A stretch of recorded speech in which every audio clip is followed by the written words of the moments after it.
Startup India के 10 वर्ष पूरे। प्रधानमंत्री ने कहा, स्टार्टअप्स देश की अर्थव्यवस्था और समाज के भविष्य के इंजन। स्टार्टअप इकोसिस्टम के सदस्यों से पीएम का संवाद। झारखंड हाईकोर्ट ने ईडी अधिकारियों के खिलाफ रांची पुलिस की कार्रवाई पर लगाई रोक। दीपक प्रकाश ने कहा, बंगाल सरकार की राह पर चल रही हेमंत सरकार। वित्त मंत्री राधाकृष्ण किशोर की अध्यक्षता में बजट पूर्व गोष्ठी का आज दूसरा और आखिरी दिन। विशेषज्ञों के सुझावों से बजट को अधिक जनोन्मुखी और रोजगारपरक बनाने का लक्ष्य। और पुरुष हॉकी इंडिया लीग में सूरमा हॉकी क्लब ने HILGC को 3-1 से हराया। राष्ट्रीय स्कूली तीरंदाजी में झारखंड ने जीते 1 रजत और 2 कांस्य पदक।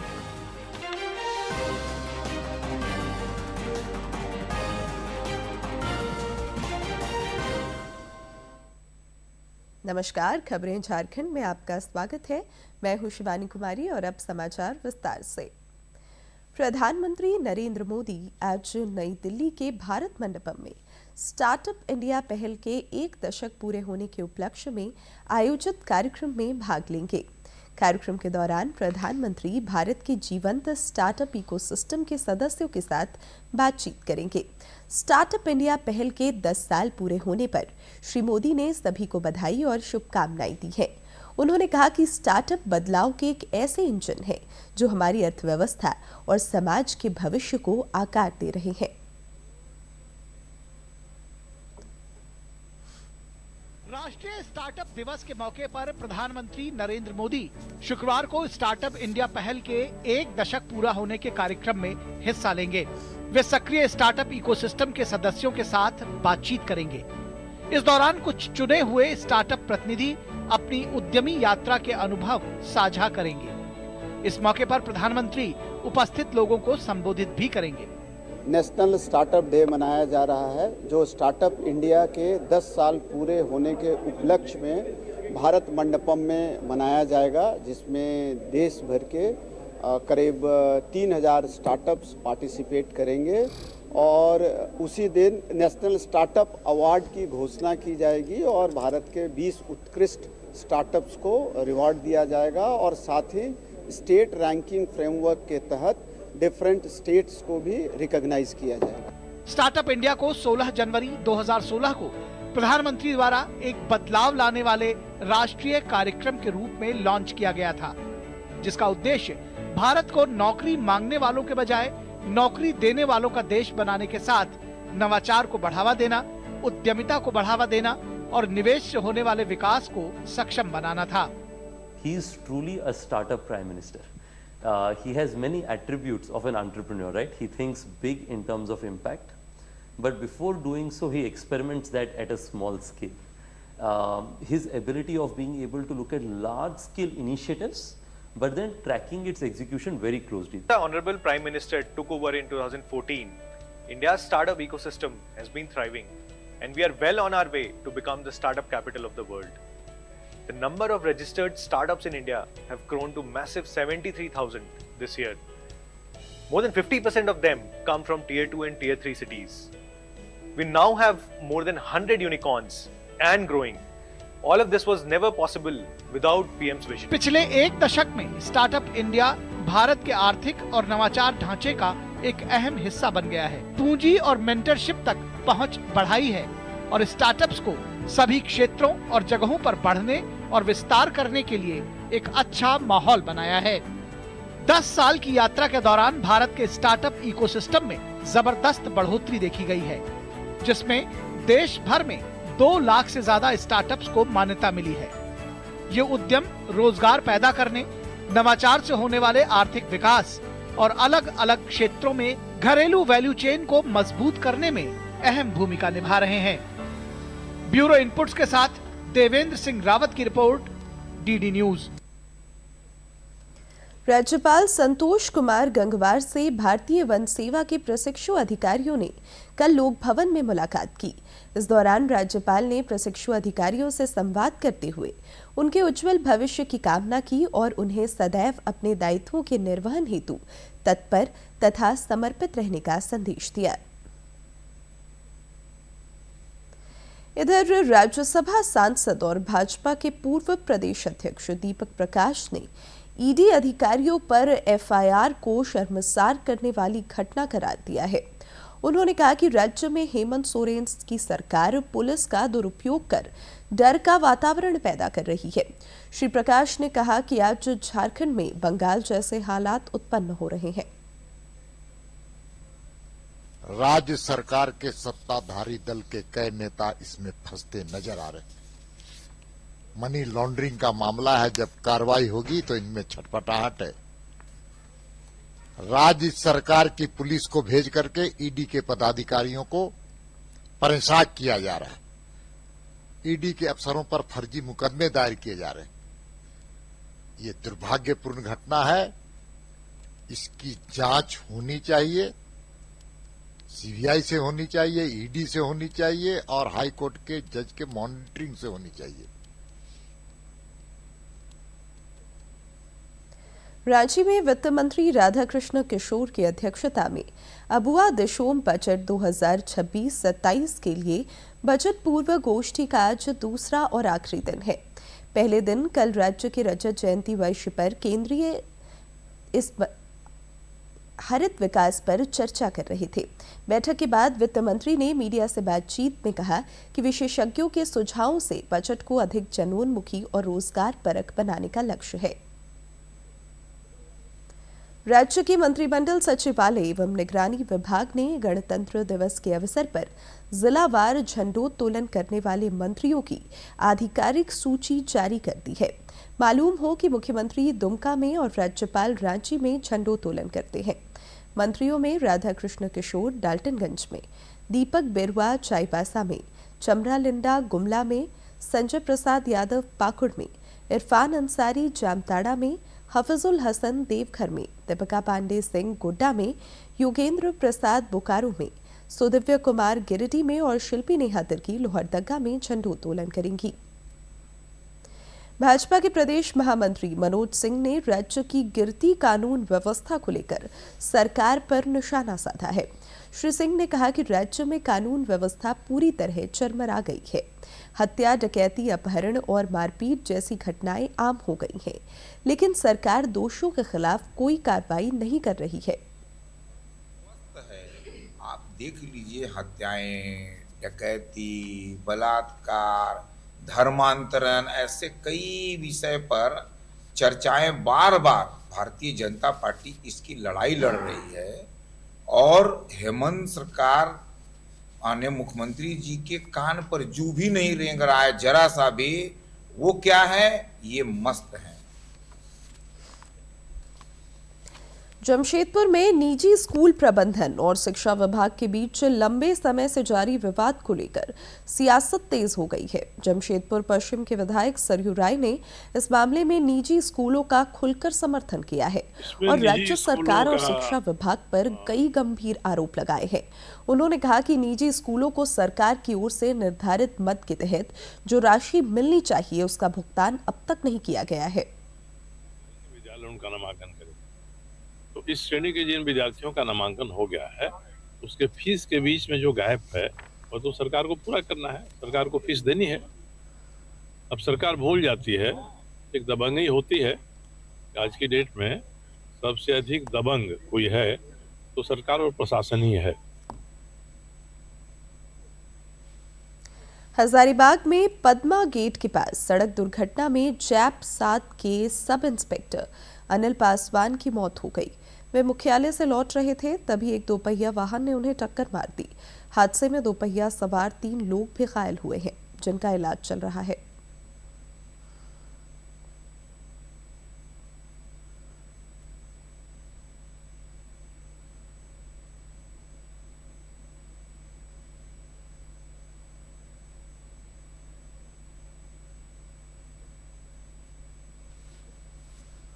जमशेदपुर के बिरसा नगर थाना पुलिस ने अपराध की योजना बनाते एक युवक को हथियार के साथ गिरफ्तार किया है। नगर पुलिस अधीक्षक कुमार शिवाशीष ने बताया कि गुप्त सूचना के आधार पर की गई कार्रवाई के तहत हुरलूंग इलाके से युवक को देसी कट्टा और जिंदा गोली के साथ गिरफ्तार किया गया है, जो किसी आपराधिक घटना को अंजाम देने की फिराक में थे। सिंह उर्फ अजय वाल्मीकि उर्फ मोटा था, 29 वर्ष का था और ये बिजनौर उत्तर प्रदेश का रहने वाला था। जब इसकी हमने तलाशी ली कि तो इसके पास हमें एक मोबाइल मिला, 2 गोली मिली और एक देसी कट्टा मिला।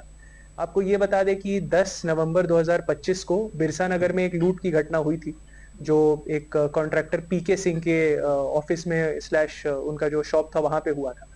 तो उसमें ये चौथा अक्यूज था जो पेंडिंग था। इसके द्वारा इंस्टाग्राम पे काफी सारे रील्स डाले जा रहे थे, जिसमें इसके द्वारा जमशेदपुर के व्यवसायियों को धमकी भी दिया जा रहा था कि जब भी फोन आएगा तो उठाना है और अब मेरा राज चलेगा। जमशेदपुर पुलिस के भी कुछ इस पे थे कि जब पुलिस आएगी तो उस पर भी फायरिंग करेंगे। तो हमने इसे ट्रैक कर रहे थे। ये फिर से जमशेदपुर आया था, कोई संभवतः कोई घटना को अंजाम देने के लिए, बट हमारे पास इंटेलिजेंस था। We are tracking him and we have manage to catch him. उस केस में हमने पहले ही 3 लोगों को, अजीत बेहरा, बाबू सरदार उर्फ नेपू और सूरज कारवा को जेल भेज दिया है। ये चौथा अक्यूज है जिसको जेल भेजे हैं। खूंटी पुलिस ने मानहू गांव में छापेमारी कर 4 पशु तस्करों को गिरफ्तार किया है।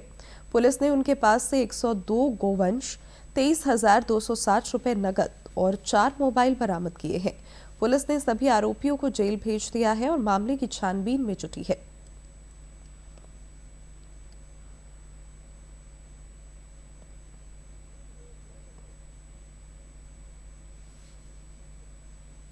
कोडरमा पुलिस ने गझंडी के अंबाकोला जंगल में छापेमारी कर 3 एकड़ भूमि में लगी अफीम की फसल नष्ट की। पुलिस अधीक्षक अनुदीप सिंह के नेतृत्व में हुई इस कार्रवाई में एक आरोपी बुधलाल सिंह को गिरफ्तार किया गया। पुलिस ने मौके से खेती के उपकरण बरामद किए और फरार तस्करों की तलाश जारी है। पुलिस अधीक्षक ने बताया कि जिले में मादक पदार्थों के अवैध कारोबार के विरुद्ध लगातार अभियान चलाया जा रहा है। कोला के पास छापामारी की गई तो जब टीम वहां पहुंची तो 2-3 लोग पुलिस को देख के भागने लगे, जिसमें से पुलिस के द्वारा चेज करके एक आदमी को पकड़ा गया। उसका नाम है बुधलाल सिंह। उसके द्वारा बताया गया कि यह अवैध पोस्ता की खेती करता है और उसकी निशानदेही पर करीब 3 एकड़ की अवैध पोस्ता की खेती पाई गई, जिसे पुलिस के द्वारा सैंपलिंग किया गया और उस खेती को विनिष्ट किया गया है और इस संबंध में अपराध पंजीकृत किया गया। निर्वाचन आयोग ने गोवा, लक्षद्वीप, राजस्थान, पुदुचेरी और पश्चिम बंगाल में जारी मतदाता विशेष गहन पुनरीक्षण SIR की समय सीमा 19 जनवरी तक बढ़ा दी है।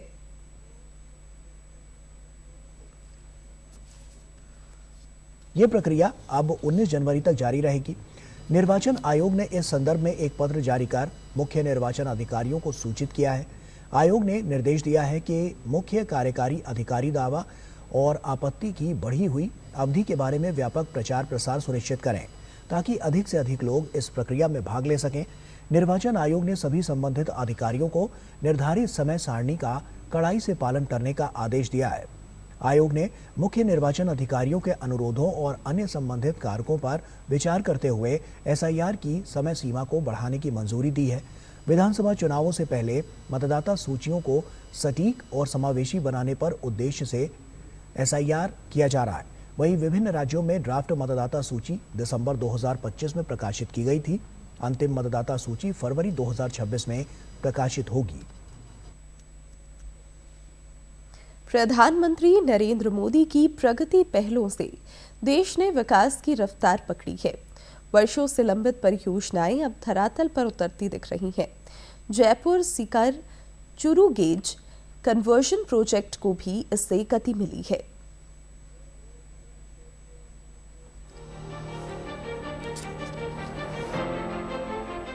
Jaipur Sikar Churu gauge conversion project Rajasthan में एक प्रमुख रेल इंफ्रास्ट्रक्चर पहल है, जिसे रेल मंत्रालय की प्रशासनिक देखरेख में उत्तर पश्चिम रेलवे द्वारा लागू किया गया है। 2008-9 में मंजूर इस प्रोजेक्ट में मौजूदा मीटर गेज लाइन को लगभग 320 किलोमीटर की कुल लंबाई में ब्रॉड गेज में बदलना शामिल है, जिसमें जयपुर रिक्स, सीकर चूरू और सीकर लोहारू सेक्शन शामिल है, जिसकी कुल प्रोजेक्ट लागत 1222 करोड़ है। इसका उद्देश्य राजस्थान के शिखाउटी क्षेत्र में लंबे समय से चली आ रही क्षमता और कनेक्टिविटी की बाधाओं को दूर करना था। चरणबद्ध तरीके से काम पूरा होने के बाद गेज कन्वर्टेड सेक्शन को 25 अप्रैल 2019 को चालू किया गया, जिससे ये कॉरिडोर राष्ट्रीय ब्रॉडगेज नेटवर्क से जुड़ गया। लेकिन प्रोजेक्ट की राह इतनी आसान नहीं रही। प्रोजेक्ट के रणनीतिक महत्व और मीटर गेज सेवाओं को बंद करने के बावजूद कार्यान्वयन में तमाम बाधाएं सामने आई। 28 सितंबर 2016 को प्रधानमंत्री नरेंद्र मोदी द्वारा प्रगति के तहत प्रोजेक्ट की समीक्षा की गई। समीक्षा के दौरान प्रधानमंत्री ने इस बात पर ध्यान दिया कि प्रगति मुख्य रूप से भूमि विवादों और वन संबंधी आपत्तियों के कारण बाधित हो रही थी।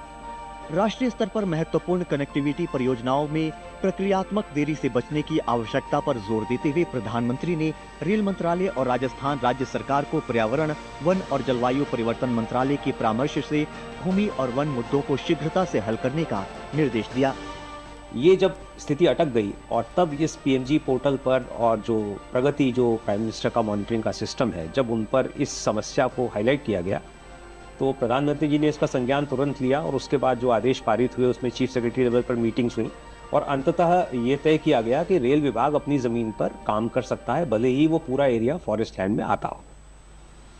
प्रोजेक्ट के तहत ब्रॉडगेज में परिवर्तन से 1500 मीटर तक लंबी ट्रेनों का संचालन संभव हुआ है। ये शेखावटी क्षेत्र से जयपुर, दिल्ली और बंदरगाह गंतव्यों तक कृषि उत्पादों, खनिजों और अन्य थोक वस्तुओं को ले जाने की कॉरिडोर की क्षमता को काफी बढ़ाता है। ब्रॉडगेज के परिवर्तन से औसत यात्री ट्रेन की गति में लगभग 60% तक की वृद्धि हुई है।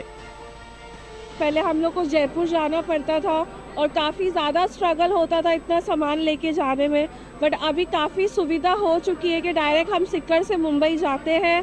ब्रॉडगेज बनने के बाद में जो लंबी दूरियों की जो ट्रेनें थी उनका हमें साधन मिल गया और इससे मैं क्या बताऊं, विदेश से हम व्यापारी वर्ग है, दिल्ली हमें काम करके आना हो तो हमें ज़्यादा वक्त नहीं लगता। पहले छोटी लाइन में वक्त बहुत ज़्यादा था, समय बच रहा है और जो किराया है वो भी कम लग रहा है। रेलवे द्वारा तैयार किया गया Jaipur Sikar Churu gauge conversion project सिर्फ एक रेल परियोजना नहीं, बल्कि राजस्थान के संतुलित विकास की मजबूत पटरी है। प्रोजेक्ट्स ने दिखा दिया कि अगर इच्छा शक्ति हो तो लंबित प्रोजेक्ट्स को भी तेजी से निपटाया जा सकता है। Bureau report, DD news.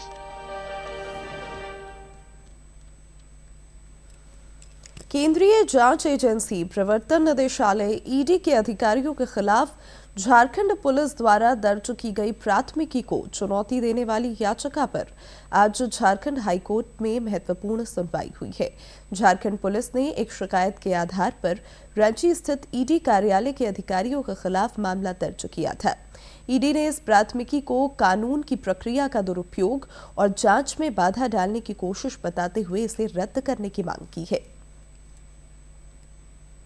Ranchi police के द्वारा की जा रही जांच कार्रवाई को तत्काल प्रभाव से रोक लगाने का निर्देश दिया है।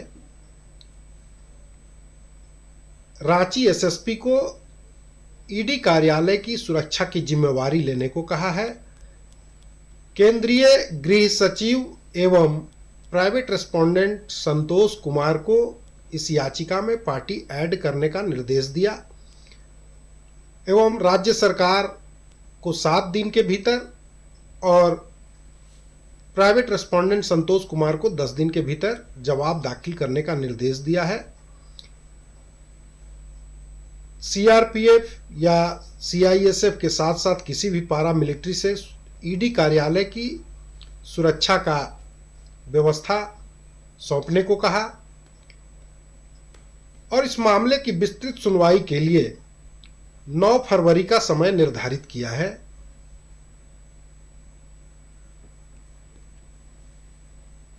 साहिबगंज जिले के रेल यात्रियों के लिए एक बड़ी खुशखबरी है। जिले के अंतर्गत आने वाले विभिन्न रेलवे स्टेशनों पर सुविधाओं के विकास और रेल यातायात को सुगम बनाने के लिए तीसरी और चौथी रेल लाइनों के विस्तारीकरण का प्रस्ताव पारित कर दिया गया है। देश के प्राचीनतम रेल मार्गों में शामिल साहिबगंज जमालपुर रेलखंड अब आधुनिक सुविधाओं से लैस होने जा रहा है। साहिबगंज जमालपुर रेलखंड का इतिहास भारतीय रेल के गौरवशाली अतीत से जुड़ा है। मुंबई से ठाणे के बाद यह देश का दूसरा सबसे पुराना रेल मार्ग माना जाता है। आज भी हजारों लोग अपनी नौकरी और रोजगार के लिए प्रतिदिन इसी मार्ग का सहारा लेते हैं। स्थानीय लोगों के लिए यह सस्ता, आरामदायक और सबसे सुरक्षित साधन है। शिक्षा के क्षेत्र में भी इस रेल मार्ग की भूमिका अत्यंत महत्वपूर्ण है। बम्बई से जो स्टार्ट हुआ था, उसके बाद साहेबगंज का ही रेलवे लाइन में काम शुरू हुआ था। उसके बाद इतना आज स्थिति खराब हुआ रेल का कि बहुत ही बुरा दुर्घटना हो गया। कोई ट्रेन नहीं, रेल लाइन नहीं। लेकिन हमारे माननीय प्रधानमंत्री नरेंद्र मोदी जी के आने के बाद आज 4 लाइन का हम लोग देख रहे हैं, सुन रहे हैं कि साहेबगंज से बड़रवा से लेकर के भागलपुर तक 4 ट्रैक रेलवे का विस्तारीकरण किया जा रहा है। 3rd और 4th लाइन का बिछाने का काम शुरू होने जा रहा है। इसमें साहेबगंज जिला भी आता है, बगल में बड़रवा भी है और भागलपुर भी इसी डिवीज़न में आता है। इससे हम स्टूडेंट हैं तो हमें आने जाने में और बहुत कम वक्त में ट्रेन उपलब्ध रहेगी, जिससे कि हमारे पढ़ाई में सुविधा होगी।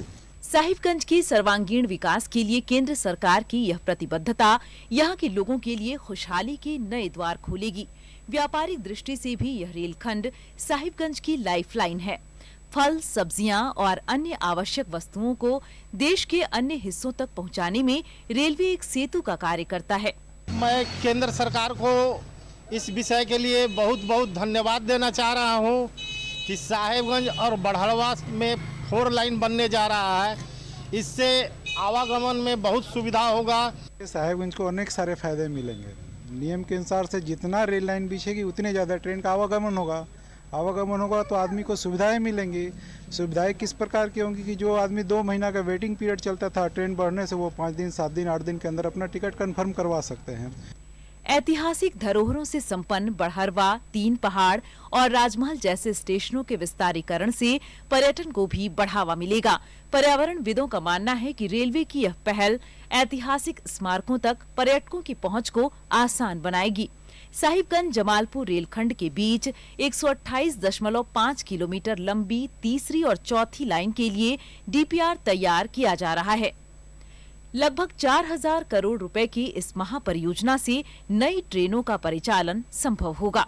तलझारी साहिबगंज का जो टूरिस्ट प्लेस है उसको बहुत ज़्यादा बढ़ावा मिलेगा।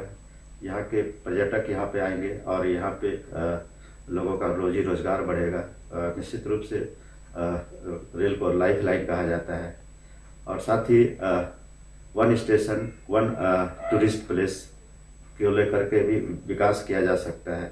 बहरवा और साहिबगंज के बीच में तीसरी और चौथी लाइन का प्रस्ताव तैयार है। प्रत्येक लाइन का लंबाई 128.5 किलोमीटर होगी और इस परियोजना का कुल लागत राशि लगभग 3,967 करोड़ है।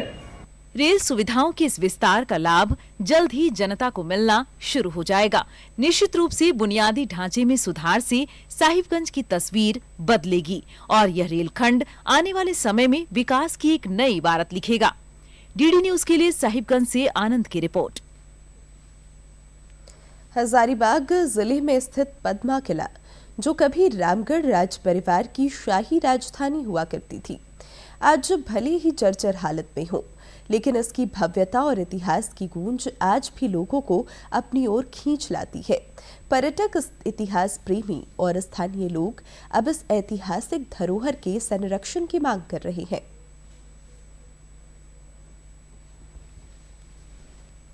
हजारीबाग जिले में स्थित पद्मा किला कभी रामगढ़ राज परिवार की राजधानी हुआ करता था। अपने समय में यह किला 150 से अधिक कमरों, निजी सिनेमा घर और आधुनिक सुविधाओं से लैस था। भव्य स्थापत्य कला का यह अद्भुत नमूना शाही जीवन शैली की झलक देता है। हालांकि समय के साथ रखरखाव के अभाव में यह ऐतिहासिक धरोहर अब जर्जर अवस्था में पहुंच चुकी है। पद्मा किला को लेकर अगर बात करी जाए तो हम यही कहेंगे कि पद्मा किला का जो है वो सिर्फ पद्मा या हजारीबाग तक के लिए नहीं है, बल्कि हम समझते हैं ये पूरे झारखंड के लिए एक ऐसा स्थान है जिसको लोग ऐतिहासिक रूप में इसको याद किया जा सकता है। पद्मा किला परिसर में स्थित हवा महल युवाओं और फोटोग्राफरों का पसंदीदा स्थल बन चुका है। यहाँ प्री वेडिंग शूट और ऐतिहासिक फोटोग्राफी के लिए लोग पहुँचते हैं। पर्यटक इसे कोलकाता के विक्टोरिया मेमोरियल से तुलना करते हैं। इंस्टाग्राम के थ्रू से वहाँ पे हम लोग इंस्टाग्राम में देखे थे, तो बाकी बात यहाँ पे थोड़ा अच्छा लगा प्लेस। हम लोग कहीं और भी गए थे घूमने के लिए, तो थोड़ा सोचे चलो इधर भी आ जाते हैं। ऑल इंडिया में हर आदमी आता है यहाँ पे घूमने के लिए, वीडियो शूट करने के लिए आता है। बहुत आदमी यहाँ पे गाना शूट भी कर चुका है और यहाँ पे इतना सारा आदमी आता है ना, कोई अगर त्यौहार हो जाए तो लंबा लंबा टूर से आदमी आता है यहाँ पर घूमने के लिए। हवा महल में राजा और रानी के लिए विशेष स्नान गृह भी मौजूद है, जो उस दौर की भव्यता और शाही जीवन शैली की झलक देता है। यहाँ आने वाले पर्यटक और शोधकर्ता इतिहास के जीवंत अनुभव का आनंद ले सकते हैं। ये जगह मतलब नामी जगह है, यहाँ पे हम बहुत पहले से सुनते आ रहे हैं सुनने, और यहाँ पे हम लोग आए हैं घूमने के लिए। अब पहले भी घूम के चला गया, पहले अच्छा था और हल्का घास फूस उग गया, इसलिए हल्का अभी अच्छा नहीं है उतना। अब फिर भी मतलब घूमने के लिए फिर भी आता है यहाँ पे बहुत आदमी लोग। अंदर जाने के बाद जो नज़ारा है वो बहुत अच्छा है और हम चाहते हैं कि हमारे जितने भी लोकल आदमी हैं वो यहाँ आए, एक बार इस जगह को देख के जरूर जाएं। पद्मा किला न केवल शाही वैभव की पहचान है, बल्कि यह झारखंड की सांस्कृतिक और ऐतिहासिक धरोहर भी है। संरक्षण और मरम्मत की दिशा में ठोस कदम उठाने की आवश्यकता है, ताकि आने वाली पीढ़ियां इस अमूल्य इतिहास का अनुभव कर सके। हजारीबाग से नितेश की रिपोर्ट। लोहरदगा में हजरत बाबा दुखन शाह का सालाना उर्स में अकीदतमंदों की खूब भीड़ दिखी। जिले के उपायुक्त कुमार ताराचंद और पुलिस अधीक्षक सादिक अनवर रिजवी ने दरगाह पर चादर पोशी कर जिले में अमन चैन और खुशहाली की दुआ मांगी।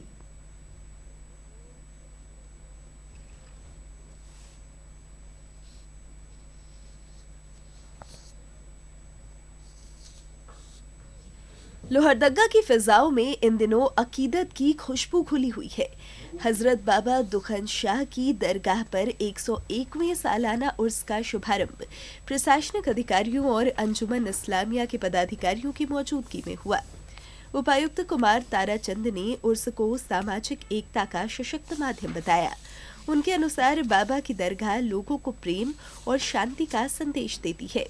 सारे देश को, झारखंड इन पर्टिकुलर और लोहरदगा इन स्पेसिफिक, इस सभी लोगों को अमन चैन शांति शौर्य, उनकी महत्वाकांक्षाएं, उनकी आकांक्षाएं, उनके जोश, उनके शांति, इन सभी इशूज़ पे हमने कामना की है और हम सभी के लिए कामना भी करते हैं कि हर ऐसे उर्स में हम लोग सभी मिलके एक ही दुआ करते हैं कि भाई सभी को शांति मिले, सभी अपने कर्मों को अच्छे से निभाएं। गंगा जमुनी तहजीब को समेटे इस मजार पर मत्था टेकने के लिए समाज के हर वर्ग और धर्म के लोग पहुंच रहे हैं। सुरक्षा के मोर्चे पर पुलिस प्रशासन पूरी तरह मुस्तैद है। एसपी सादिक अनवर रिजवी ने बताया कि उर्स मेले में उमड़ने वाली भारी भीड़ को देखते हुए सुरक्षा के पुख्ता इंतजाम किए गए हैं, ताकि श्रद्धालु बिना किसी बाधा के धार्मिक अनुष्ठानों में रांची में चल रही पुरुष हॉकी इंडिया लीग में कल खेले गए मैच में JSW सूरमा हॉकी क्लब HILGC के 3-1 से हराकर पहली जीत दर्ज की। इस मैच में JSW के कप्तान हरमनप्रीत सिंह ने 2 गोल किए, जबकि गुरजंत सिंह ने 1 गोल दागा। HILGC की ओर से एकमात्र गोल केन रसेल ने किया। आज रांची में पुरुष हॉकी लीग चरण का अंतिम मैच रांची रॉयल्स और JSW सूरमा हॉकी के बीच खेला जाएगा। मणिपुर के खुमान लंपक स्पोर्ट्स कॉम्प्लेक्स में आयोजित 69वीं राष्ट्रीय स्कूली तीरंदाजी प्रतियोगिता के अंडर 19 बालक एवं बालिका वर्ग में झारखंड के खिलाड़ियों ने कल दूसरे दिन भी शानदार प्रदर्शन किया। मुकाबले में झारखंड के तीरंदाजों ने 1 रजत पदक और 2 कांस्य पदक अपने नाम कर राज्य का गौरव बढ़ाया।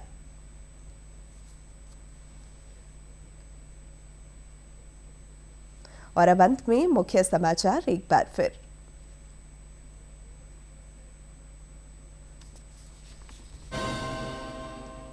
स्टार्टअप इंडिया के 10 वर्ष पूरे, प्रधानमंत्री ने कहा स्टार्टअप्स देश की अर्थव्यवस्था और समाज के भविष्य के इंजन। स्टार्टअप इकोसिस्टम के सदस्यों से पीएम का संवाद। झारखंड हाईकोर्ट ने ईडी अधिकारियों के खिलाफ रांची पुलिस की कार्रवाई पर लगाई रोक। दीपक प्रकाश ने कहा बंगाल सरकार की राह पर चल रही हेमंत सरकार।